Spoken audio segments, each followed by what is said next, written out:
শুরুতেই নজর রাখতেই হচ্ছে শহীদ স্মরণ। আজ 4 জায়গায় 21-এর শহীদ স্মরণ। তারামণ্ডলের সামনে অনুষ্ঠান মমতা তৃণমূলের, মেয়র রোডে শহীদ স্মরণ নব তৃণমূলের, দিল্লির রাজঘাটে 21-এ পালন কাকলিদের। পাশাপাশি আমরা নজর রাখবো শহীদ মিনারের দিকে। শহীদ মিনারে কংগ্রেসের শহীদ স্মরণ। এবার 4 জায়গায় 2026-এর নির্বাচনের পর আমরা দেখছি এবার 4 জায়গায় 21-এর শহীদ স্মরণ। তৃণমূলকে খোঁচা বিজেপি বিধায়ক সজল ঘোষের। তবে শুরুতেই আমরা যাব যে 4 জায়গায় আমাদের 4 প্রতিনিধিরা এই মুহূর্তে রয়েছেন। 21শে জুলাই যেহেতু 4 ভাগ, সেহেতু 4 জায়গা থেকে আমাদের প্রতিনিধিরা এই মুহূর্তে রয়েছেন। প্রথমেই আমরা চলে যাব কালীঘাট তৃণমূল, সেখানে আমাদের 2 প্রতিনিধি রয়েছেন আমাদের সঙ্গে সান্নিক এবং আবির। পাশাপাশি আমরা নজর রাখবো আমাদের আরেক প্রতিনিধি বিশ্বজিৎ রয়েছেন এই মুহূর্তে। তার পাশাপাশি আমাদের সঙ্গে রয়েছেন এই মুহূর্তে রৌনক। তবে শুরুতেই আমরা একবার যাই আবিরের কাছে। আবির, 21শে জুলাইতে এবার অনেক ভাগ, সেই ভাগের দখল রাখতেই কি এই অবস্থান? প্রথমত হচ্ছে যে বহু বছর পরে কথাটাও ব্যবহার করতে হবে না। তার কারণ হচ্ছে প্রথমবার দেখতে পাওয়া যাচ্ছে যে 21শে জুলাইয়ের যে সমাবেশ, সেই সমাবেশ পালন করা হচ্ছে, যেখানে 3 রাজনৈতিক দল তারা যে 4টে জায়গাতে তারা সমাবেশ করছে। এবং শহর কলকাতাতেও দেখতে পাওয়া যাচ্ছে যে 2 কিলোমিটারের মধ্যে 3টে সভা হচ্ছে। একটা শহীদ মিনারে কংগ্রেসের তরফ থেকে তারা এতদিন পর্যন্ত সভা করতে হচ্ছে মহাজাতি সদনের মধ্যে, দীর্ঘদিন পরে তারা প্রকাশ্যে তারা 21শে জুলাইয়ের শহীদ তর্পণে সভা করতে চলেছে। এবং তারা বলছেন যে 1993 সালের 21শে জুলাই যে গুলি চালানোর ঘটনা ঘটেছিল, সেই 21শে জুলাইয়ের গুলি চালানোর ঘটনাতে সেই সময় মমতা বন্দ্যোপাধ্যায় যুব কংগ্রেসেরই তিনি নেতৃত্ব ছিলেন। ফলে সেই আন্দোলন আসলে তাদের 21শে জুলাইয়ের সমাবেশ, তাদের বক্তব্য যে তাদের সেই সমাবেশ কার্যত তাদের কাছ থেকে কেড়ে নেওয়ার চেষ্টা করা হয়েছে।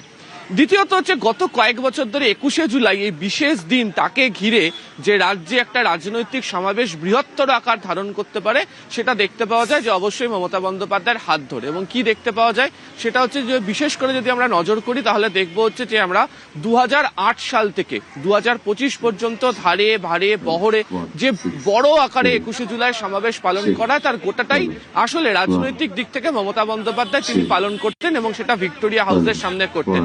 চলতি বছরে ভিক্টোরিয়া হাউসের সামনে সভা করতে দেওয়া হবে না, তা আগে ভাগে জানিয়ে দেওয়া হয়।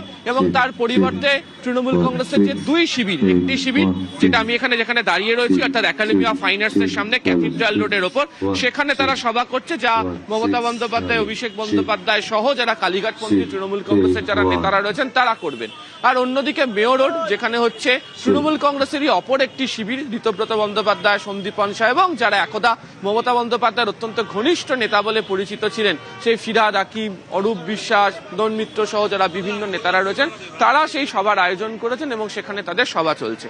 কিন্তু অনেকের বক্তব্য হচ্ছে যে আসলে তৃণমূল কংগ্রেসের তরফ থেকে বা বলা ভালো মমতা বন্দ্যোপাধ্যায়ের তরফ থেকে এই 21শে জুলাইয়ের সমাবেশকে আসলে তারা তাদের যে রাজনৈতিক শক্তি প্রদর্শনের জায়গা বা রাজনৈতিক ক্ষমতা প্রদর্শনের জায়গা হিসাবে তারা সেটাকে প্রচার করতেন বা প্রসারে নিয়ে যেতে পারতেন। এবং বিগত বছরগুলিতে বিভিন্ন ধরনের নির্বাচনের ক্ষেত্রে, পঞ্চায়েত নির্বাচন থেকে শুরু করে বিধানসভা হয়ে লোকসভা, পুরো স্তরের বিভিন্ন স্তরের যে নির্বাচন হয়েছে, সেই বিভিন্ন নির্বাচন কেন্দ্রিক বিষয় এই 21শে জুলাইয়ের দিনকে ব্যবহার করে তাদের তরফ থেকে তাদের যে সাংগঠনিক শক্তির বিস্তার এবং গোটা রাজ্য জুড়ে তারা কিভাবে এই সাংগঠনিক শক্তিকে কাজে লাগিয়ে রাজনৈতিকভাবে কাজ করছে, সেই ক্ষমতা প্রদর্শনের জায়গা তাদের কাছে তৈরি হয়ে গিয়েছিল। তো এই প্রথমবার 21শে জুলাইয়ের ক্ষেত্রে দেখতে পাওয়া যাচ্ছে একটা মস্ত বড় ধাক্কা তাকে খেতে হয়েছে। তার কারণ প্রথমত হচ্ছে দলের লোগো, দলের নাম, দলের বাকি যা জিনিস রয়েছে, তার অস্তিত্ব আদৌ তাদের হাতে থাকবে কি না সেটা প্রশ্নচিহ্নের সম্মুখীন। তার কারণ তৃণমূল কংগ্রেসেরই নাম নিয়ে তৃণমূল কংগ্রেসেরই বিধায়কদের একটা বড় অংশ তার আলাদা পরিষদীয় দল তৈরি করে ফেলেছে এবং তাদের তরফ থেকে তাকে কার্যত কড়া চ্যালেঞ্জের সম্মুখীন হতে হয়েছে। এবং এই 21শে জুলাই সমাবেশ তার আলাদাভাবে পালন করছে এবং তারা বলছেন যে তাদের কাছে সব থেকে বেশি সংখ্যক মানুষজন হবেন, কর্মীরা তাদের সঙ্গে রয়েছেন, সেই বক্তব্যকে তারা চ্যালেঞ্জ করতে চলেছে। তৃতীয়ত আরো একটি বিষয় দরকার, সেটা হচ্ছে এনসিপিআই, তাদের তরফ থেকেও এবারে পালন করা হচ্ছে এবং যেটা সদ্য তৈরি হয়েছে বলা চলে। তার কারণ যারা তৃণমূল কংগ্রেসের যারা সাংসদ ছিলেন তারা বেরিয়ে যান এবং তারা এই এনসিপিআই দলের সঙ্গে তারা মিশে যান এবং তাদের তরফ থেকেও রাজঘাটে পালন করা হচ্ছে। এবং সেখানেও যারা রয়েছেন তারাও মমতা বন্দ্যোপাধ্যায় ঘনিষ্ঠ বলে পরিচিত ছিলেন এবং এতদিন পর্যন্ত মমতা বন্দ্যোপাধ্যায়ের সঙ্গেই তাদের ছবি দেখা যেত এবং বছরের পর বছর 21শে জুলাইয়ের মঞ্চে তাদেরকে দেখতে পাওয়া গিয়েছে মমতা বন্দ্যোপাধ্যায়ের পাশে।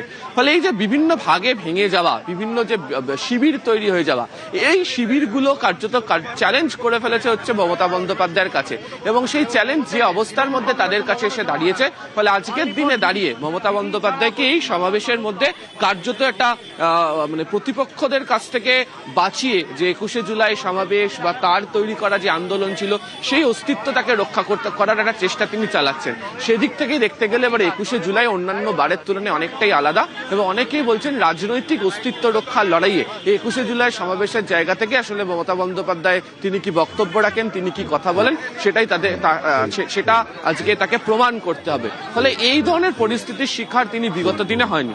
এটা ঠিক, 21শে জুলাই কেন্দ্রিক তৃণমূল কংগ্রেসের পুরনো কর্মীদের মধ্যে যে আবেগ ইতিমধ্যে দেখতে পাওয়া যাচ্ছে যে বিভিন্ন জায়গা থেকে বেশ কিছু তৃণমূল কংগ্রেসের যারা কর্মী সমর্থক তারা বিভিন্ন জায়গা থেকে আসতে শুরু করেছেন, তারা জমায়েত হচ্ছেন। গতকাল এখানে দীর্ঘ সময় পর্যন্ত মমতা বন্দ্যোপাধ্যায়, অভিষেক বন্দ্যোপাধ্যায় ছিলেন, অভিযোগ করছিলেন যে তার মধ্যে মঞ্চ ভেঙে দেওয়ার কাজ করা হয়েছে। ফলে তিনি সেই অস্তিত্ব রক্ষার লড়াইয়ের যে কাজ তিনি সেটা শুরু করার চেষ্টা করেছেন, কিন্তু বাস্তবে আজকে তার সঙ্গ ছেড়ে বাকি দুটি শিবিরের ক্ষেত্রে অর্থাৎ তৃণমূলের অপরপক্ষ এবং এনসিপিআই তারা তার হাত ছেড়ে বেরিয়ে গেছেন, এবং গত বছর পর্যন্ত যাদেরকে তার সঙ্গে দেখা যেত তারাই 21শে জুলাই করে পাল্টা চ্যালেঞ্জ ছুটছেন মমতা বন্দ্যোপাধ্যায়কে। একেবারে 21শে জুলাই 4 ভাগ, রাতভর 21শে সভাস্থলে ছিলেন মমতা বন্দ্যোপাধ্যায়। বিড়লা তারামণ্ডলের কাছে মমতা তৃণমূলের সভা, রাতভর সভাস্থলে অভিষেক বন্দ্যোপাধ্যায় তিনিও ছিলেন। রাতেই সভাস্থলে পৌঁছন ডেরেক, মহুয়া, দোলা, রাতভর সভাস্থলে কল্যাণ এবং কুণাল। আমাদের আরেক প্রতিনিধি রৌনক এই মুহূর্তে রয়েছেন, সরাসরি রৌনকের থেকে একবার জানবো। রৌনক, আজ সকাল থেকে কি ছবি দেখছো?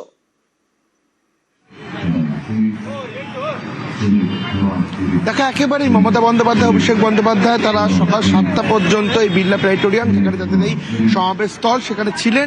এবং তোমায় দেখানোর চেষ্টা করবো যে একটা অচেনা ছবি। বিগত বছর ধরে 21শে জুলাই যে মানুষের ভিড় বা কর্মী সমর্থকদের ভিড় দেখা যেত, এবারে 4 ভাগে বিভক্ত। সেই কারণে তুমি যদি দেখো একবার, আমার ক্যামেরা পার্সন খোকন সেই ছবি দেখাচ্ছে, কার্যত সেই অর্থে কিন্তু কর্মী সমর্থকদের যে ভিড়, যে উচ্ছ্বাস, তা কিন্তু দেখা যাচ্ছে না। কারণ বিগত বছর ধরে 2 দিন আগে থেকে কর্মী সমর্থকরা তারা এসে বিভিন্ন জায়গায় থাকতেন, সেখান থেকে তারা সভাস্থলে আসতেন। কেউ উত্তরবঙ্গ থেকে শুরু করে দক্ষিণবঙ্গ বিভিন্ন প্রান্ত থেকে কিন্তু তারা আসতেন। কিন্তু আজকে দেখা গেল সকালবেলা পর্যন্ত মমতা বন্দ্যোপাধ্যায়, অভিষেক বন্দ্যোপাধ্যায় তারা এই সভাস্থলের সামনে ছিলেন। যারা নেতৃত্ব আছেন, মহুয়া মৈত্র থেকে শুরু করে কুণাল ঘোষ, তারা ছিলেন। কিন্তু একটা অচেনা ছবি ধরাই পড়ছেন, কারণ কর্মী সমর্থকরা তো চিন্তিত। 4 ভাগ 21শে জুলাই বিভক্ত। কিছুটা দূরেই একেবারে মমতা বন্দ্যোপাধ্যায় তার নব তৃণমূলের শহীদ সমাবেশ, সেক্ষেত্রে কর্মী সমর্থকরা কোথায় যাবে? সেই জন্যই কিন্তু তুমিও যদি দেখতে পারো ছবিটা, বিগত বছরের যে 21শে জুলাইয়ের ছবি, সেই ছবি ধরা পড়ছে না। একটা অচেনা চিত্র সামনে আসছে, এবং হাইকোর্টের নির্দেশ মেনে এখানে কিন্তু 2500 কর্মী সমর্থককে নিয়েই এই সভা করতে হবে। একদিকে যেমন একটি রাস্তা বন্ধ রয়েছে, অন্যদিকে একটি রোড খোলা রাখা হয়েছে, পুলিশ কর্মী মোতায়েন করা হয়েছে, যাতে অপ্রীতিকর পরিস্থিতি হয়। অন্যদিকে গোটা সভাস্থল জুড়ে ক্লোজ সার্কিট ক্যামেরা হচ্ছে, যাতে কোনো ধরনের কোনো অপ্রীতিকর পরিস্থিতি তৈরি না হয়। সেক্ষেত্রে তৃণমূল কংগ্রেসের যে জুলাই ছিল, যে জমায়েত দেখা যেত বা যে উচ্চ সমর্থকদের মধ্যে দেখা যেত, সেটা কিন্তু সেই চেনা ছবি এবছর ধরা পড়ছে না। এবং কাজেও তুমি দেখতে পাচ্ছ সেরকম কর্মী সমর্থকও কিন্তু এইবারে অন্তত এখনো পর্যন্ত যে দাঁড়িয়ে রয়েছি, প্রায় ঘড়ির কাঁটায় 9টা বেজে গেছে, এখনো পর্যন্ত কিন্তু যে উত্তরবঙ্গ থেকে শুরু করে দক্ষিণবঙ্গ বিভিন্ন জায়গা থেকে সমর্থকরা আসেন, সেই ছবি কিন্তু মমতা বন্দ্যোপাধ্যায় যে 21শে জুলাই অর্থাৎ কালীঘাট সেই ভিড় কিন্তু ধরা পড়ছে। একেবারেই রৌনক, সেই ছবি ধরা পড়ছে। আমরা নজর রেখেছিলাম কালীঘাট তৃণমূলের প্রস্তুতি সেই দিকে, এবং পাশাপাশি এই মুহূর্তে আমরা নজর রাখবো নব তৃণমূল, তাদের প্রস্তুতি কেমন চলছে। 21শে জুলাই স্মরণে নব তৃণমূল, মেয়র রোডে নব তৃণমূলের 21শে জুলাই ব্যানারে 21শে জুলাইয়ের শহীদদের নাম। নব তৃণমূলের ব্যানারে মনীষীদের ছবি রয়েছে, ব্যানারে সভাপতি অরূপ রায়ের নাম রয়েছে। সান্নিক প্রতিনিধি রয়েছেন এই মুহূর্তে আমাদের সঙ্গে। সান্নিক, নব তৃণমূলের প্রস্তুতি সভা কেমন দেখছো?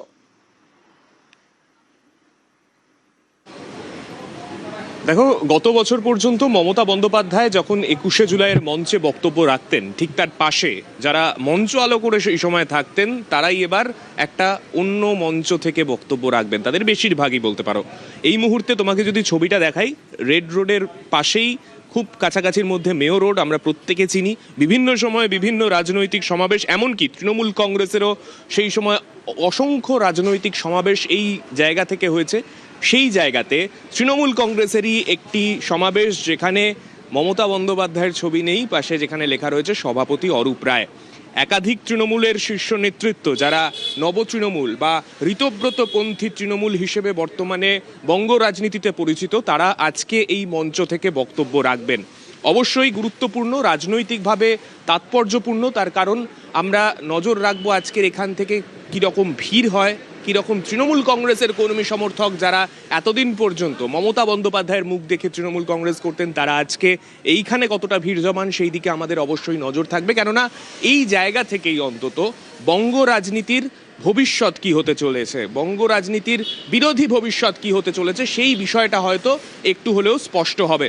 যদি তোমাকে পেছনের ছবিটা একটু দেখাই, যে জায়গায় এই মুহূর্তে আমি দাঁড়িয়ে রয়েছি, মেয়ো রোড, পার্ক স্ট্রিটের থেকে যে রাস্তাটা এইদিকে ধর্মতলার দিকে আসছে, পার্ক স্ট্রিট থেকে ময়দানের দিকে যে রাস্তা যাচ্ছে, সেই জায়গাটার ছবিটা তুমি দেখতে পাচ্ছ। এইভাবে চেয়ার পেতে দেওয়া হয়েছে, ওপরে কভার করে দেওয়া হয়েছে, যেহেতু বর্ষাকাল, যেটা আজকে অন্তত যে বিড়লা প্ল্যানেটোরিয়ামের পাশের যে সমাবেশ, সেই সমাবেশে যে ছবিটা অমিল বলতে পারো, একেবারে পুরো একেবারে ঢেকে একটা বড় সড়ো জায়গা করা হয়েছে, প্রচুর বসার চেয়ার রাখা হয়েছে। এইভাবেই কিন্তু একেবারে সুসজ্জিত মঞ্চ বর্তমানে প্রস্তুত রয়েছে, যেখানে স্পষ্টতই লেখা রয়েছে সর্বভারতীয় তৃণমূল কংগ্রেসের ডাকে এই সমাবেশ। আজকে এটাই দেখার যে 21শে জুলাই মানেই একসময় মমতা বন্দ্যোপাধ্যায়ের বক্তব্য কি থাকে, কি রাজনৈতিক দিক নির্দেশ থাকে সেই দিকেই প্রত্যেকের নজর থাকতো। সেখানে মমতা বন্দ্যোপাধ্যায় নেই, এমন একটা তৃণমূল কংগ্রেসের মঞ্চ, সেই মঞ্চ কতটা সার্থক হয় আজকে, কতটা রাস্তা দেখাতে পারে ভবিষ্যতে তৃণমূল কংগ্রেস, বা বলা ভালো রাজ্যের বিরোধী শক্তিকে কতটা রাস্তা দেখাতে পারে, সেই দিকে কিন্তু আমাদের প্রত্যেকের নজর থাকবে। একেবারে সেই দিকেই প্রত্যেকের নজর। আর এবার আমরা নজর রাখবো 21শে স্মরণে কংগ্রেসও। শহীদ মিনারে কংগ্রেসের 21শে জুলাই, মঞ্চের সামনে শহীদ স্মরণে ব্যানার। বিশ্বজিৎ প্রতিনিধি রয়েছেন এই মুহূর্তে আমাদের সঙ্গে, সরাসরি বিশ্বজিতের থেকে একবার জানবো। বিশ্বজিৎ, আমাদের দুই প্রতিনিধি রৌনক এবং সান্নিক, তারা এই মুহূর্তে কালীঘাট তৃণমূল এবং নব তৃণমূলের যে প্রস্তুতি সভা, সেই ছবিটা সামনে তুলে ধরেছে। তুমি এই মুহূর্তে কংগ্রেসের 21শে জুলাই প্রস্তুতি সভার সামনে রয়েছো, কতটা আলাদা দেখছো? একদমই, তোমায় প্রথমেই বলে রাখি প্রিয়াঙ্কা, যে কালীঘাট তৃণমূল, সেখানে মমতা বন্দ্যোপাধ্যায়ের মুখ, শহীদদের তর্পণ, সেখানে সেই ব্যানারে মমতা বন্দ্যোপাধ্যায়ের মুখ। কিন্তু নব তৃণমূল, সেখানে আবার মনীষীদের মুখ, সেখানে নাম রয়েছে অরূপ রায়ের। একবার কংগ্রেসের শহীদ মিনারের ব্যাকড্রপটা দেখাবো। এখানে কোনো মুখ নেই, এখানে প্রতীক রয়েছে, কংগ্রেসের প্রতীক রয়েছে, হাতচিহ্ন, যুব কংগ্রেসের প্রতীক রয়েছে, পাশাপাশি কোনো নেতার মুখ নেই। এখানে শুধু লেখা রয়েছে শহীদ সম্মানে লড়াইয়ের শপথে। এই যে পার্থক্য, অর্থাৎ এই তিন জায়গায় শহীদ তর্পণ হচ্ছে। সেই শহীদ তর্পণে যারা ইতিমধ্যেই অনেকেই এসে হাজির হয়েছেন, বিভিন্ন জেলা থেকে এসে হাজির হয়েছেন, আমরা সেই কর্মী সমর্থকদের সঙ্গেও কথা বলে নেব। যে আজকে আপনি কোন জেলা থেকে এসেছেন? মুর্শিদাবাদ থেকে দাদা, মুর্শিদাবাদ সাগরদিঘি থেকে আমি শাহিদুর রহমান। আজকে তো এখানে শহীদ দিবস পালন করতে এসেছেন, অনেকদিন পর এরকম খোলা মঞ্চে বড় আকারে শহীদ দিবস, কেমন লাগছে? খুব ভালো লাগছে, যদিও আজকে আনন্দের দিন নয়। বিগত সরকার যেভাবে শহীদদের প্রতি সম্মান না জানিয়ে তাদেরকে তাদের লড়াইয়ের যে রক্ত, সেই রক্তকে নিয়ে তারা শুধুমাত্র ক্ষমতায় এসে তাদের ক্ষমতা ভোগ করেছে, তাদের পরিবার পাশে দাঁড়ায়নি, তাদের পরিবার কেমন আছে তার খোঁজ নেননি। এবং আজকের দিনে 1993 কতজন শহীদ হয়েছিলেন, তাদের নামগুলো একটু বলতে পারবেন? 13 জন। বন্দন দাস, মুরারি দাস, রতন মণ্ডল, বিশ্বনাথ মণ্ডল, কল্যাণ ব্যানার্জি, অসীম দাস। এই যে শহীদ, তাদের প্রতি যে সম্মান, যে 21শে জুলাইয়ের যে কমিশন হয়েছিল, গত সরকার সেটা করেনি, কিন্তু এই 2 মাসের সরকার এসে সেটা ওপেন করেছেন। কিছুটা আশার আলো দেখছেন? দেখুন, আমরা কিন্তু সরকারের হয়তো চকলেটের মোড়কের পরিবর্তন হয়েছে, কিন্তু চকলেটের পরিবর্তন হয়নি। কারণ আজকে যিনি মুখ্যমন্ত্রী, তিনি 2020 সাল থেকে তিনি কিন্তু তৃণমূলের মন্ত্রিত্ব ছিলেন, এবং তার নেতৃত্বে তৃণমূল কংগ্রেস মুর্শিদাবাদ, মালদা, দিনাজপুরে তিনি অবজারভার ছিলেন। কিন্তু তিনি তো সরকারে এসে যে 21শে জুলাইয়ের কমিশন, তার ফাইল ওপেন করেছেন, সবার সম্মুখে সরকারিভাবে এনেছেন, এবং শহীদদেরকে বলেছেন যে শহীদ পরিবার যদি চায় নতুন করে এফআইআর করতে পারবে, এবং তাদের যে ক্ষতিপূরণ সেটা মুখ্যমন্ত্রী রিলিফ ফান্ড থেকে দেওয়া হবে। এই যে আশ্বাস, কি বলবে? সেটা কার্যকারিতা হোক, তারপর বলবো। কারণ তার যে আত্মসহায়ক, তাদের কিন্তু ফাইল খুলতে হবে। আমরা বুঝতে পারছি যে এই যে সরকার এসে যারা ফাইল ওপেন হয়েছে সেটা কার্যকরী হলে তবেই অর্থাৎ না আচালে বিশ্বাস নেই, কারণ বিগত সরকার কমিশন তৈরি করেছিল, কিন্তু সেই কমিশনের যে ফাইল, সেই কমিশনের রিপোর্ট সেটা ওপেন করা হয়নি, কিন্তু এই সরকার ওপেন করা হয়েছে। তবে কার্যকর কবে হবে সেই আশায় রয়েছেন কংগ্রেসের কর্মীরা। আপাতত এই শহীদ মিনারে 12:30টায় সভার কাজ শুরু হবে। তার আগেই বিভিন্ন জেলা থেকে শহীদ তর্পণে, একেবারে। শহীদ স্মৃতিতে যারা তর্পণ করবেন সেই কর্মী সমর্থকরা আসতে শুরু করেছেন শহীদ মিনারে। এবং মূল মঞ্চে কোনো নেতার ছবি নেই, কোথাও না কোথাও আলাদা বোধহয় এইখানেই।